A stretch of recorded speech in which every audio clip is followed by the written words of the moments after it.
C'est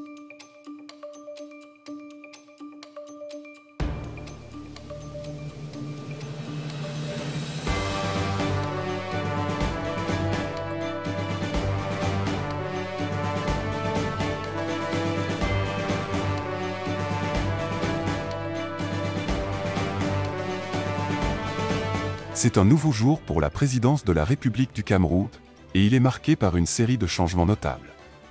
En ce lundi 11 novembre 2024, le président Paul Biya a procédé à d'importantes nominations, redistribuant les cartes au sein du secrétariat général de la présidence. Ces décisions, publiées par l'arrêté numéro 0967 CARB-BR, touchent particulièrement la direction des affaires générales et la direction du courrier présidentiel, deux pôles stratégiques au cœur de la gestion présidentielle. Le but de ces nominations peut être donner un nouvel élan, renforcer la dynamique au sein de ces services ou même préparer une relève pour les dossiers sensibles à venir. Mais surtout, une question se pose, quels impacts auront ces changements pour la stabilité et l'efficacité des institutions? Restez avec nous pour comprendre en détail les mouvements en cours et les implications possibles.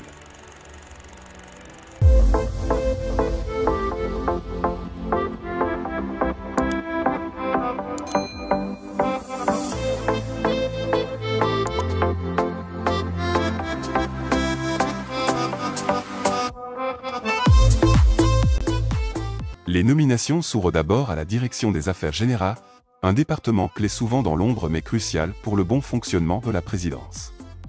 Dans cette structure stratégique, trois nouveaux chefs de service viennent de prendre leurs fonctions.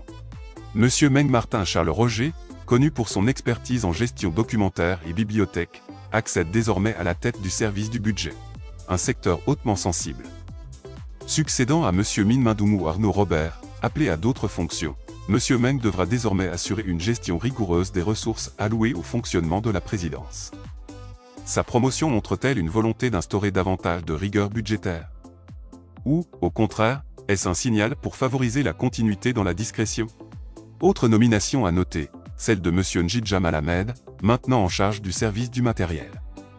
Ce poste était vacant depuis plusieurs mois, ce qui laisse penser que ce choix a été mûrement réfléchi. Homme du sérail, Monsieur Njidja est réputé pour sa capacité à gérer les infrastructures et ressources matérielles avec minutie. Le matériel, invisible pour beaucoup, est pourtant essentiel pour maintenir le rythme quotidien de l'administration présidentielle. Dans le même élan, Monsieur Monty Jacques Albert passe de la direction des archives et du classement au service de la documentation et de la bibliothèque. Ce mouvement interne, en apparence anodin, pourrait indiquer un changement de priorité dans la manière dont la présidence souhaite traiter l'information et la conservation des documents. La documentation est une mine d'or pour le pouvoir, et cette rotation des postes pourrait présager une nouvelle orientation dans la gestion de cette base d'informations stratégique. Passons maintenant à la direction du courrier présidentiel, où d'autres changements significatifs viennent d'être opérés. Cette direction, responsable de la gestion des correspondances officielles, des déplacements et des archives sensibles, accueille de nouvelles figures à sa tête. Madame Abeng Gabrielle Virginia prend les rênes du service des archives et du classement, une position essentielle pour la gestion de la mémoire administrative du pays.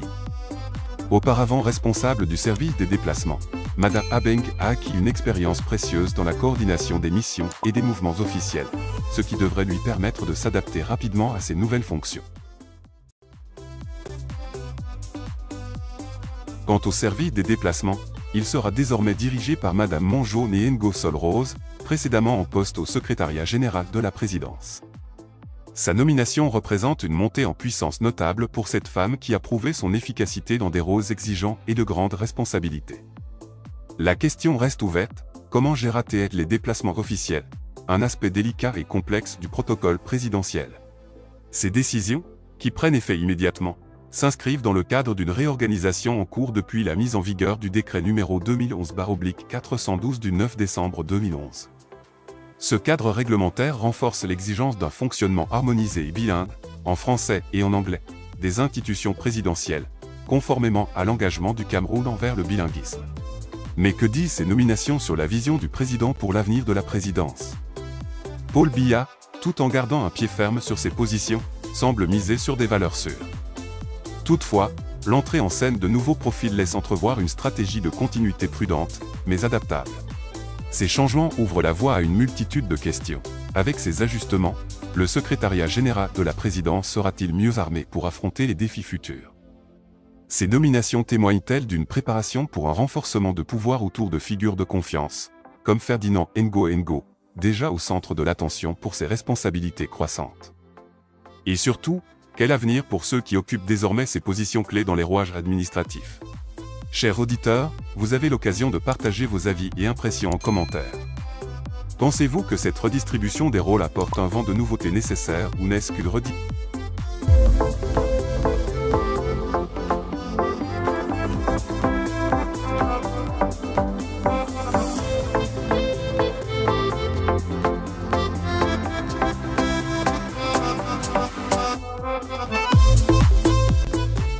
Le président Paul Biya semble avoir, une fois de plus, méticuleusement orchestré ce ballet de nomination, comme un maître d'orchestre ajustant les instruments d'une symphonie complexe. Au-delà des visages, c'est l'équilibre de l'administration qui est en jeu, une administration chargée de porter des dossiers sensibles et de répondre aux attentes des Camerounais. Alors, restez connectés et n'oubliez pas de vous abonner à CTV pour ne rien manquer de l'actualité politique au Cameroun, où chaque décision, chaque nomination, peut transformer la scène politique nationale.